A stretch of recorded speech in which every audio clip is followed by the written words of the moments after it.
So I've gone over again the dark section of the hedge, and I've also put a tiny bit of brown into the light areas. You could put some texture in there, so I could actually just add some little bit of bushiness into here, little lines going upwards just to say, and you can even put a bit of texture into the darkness if you want, but it's not 100% necessary.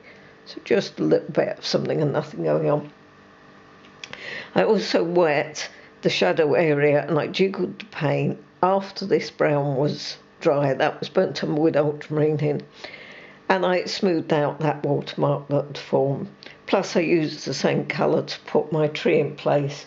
So what I can now do is put some foliage in. Now it's sort of autumn time, and the leaves have fallen partly, so you've got little bits of brown. So a little bit of that burnt umber mix and a little bit dry brushy, just sort of scrabble your brush across the surface to create a little bit of something. And I think it's quite nice to have a little bit of foliage sort of in the autumn time ready to fall here. And we can do a little bit over here, a little bit here. And you can darken that as you need, and you can darken tree trunks as you need. And then the last thing to do really is just to strengthen up little bits of green. I think, I feel like I want some extra tones here. And this is burnt umber with ultramarine in, but you can use any of the tones that we've used. I sort of feel like some of this needs to be a little bit more shaded. So I take some of this dark, just darken maybe a section so it's not all light.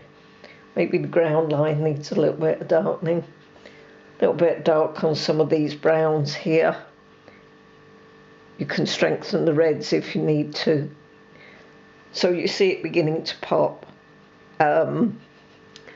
Just as I say, little bits of texture, and again, more of the leafy effect. And you can spend time doing that neatly. I'm doing it quite quickly. And just little bits of jiggling. Maybe a little bit into this background area. So that can be done before the tree goes in or after. And you begin to get that feel of going into the distance. I think just needs a little bit of a ground line this side, just to help you come in, and you can break that up with a little bit of texture. And that basically is your painting. That's the last bit. Thank you.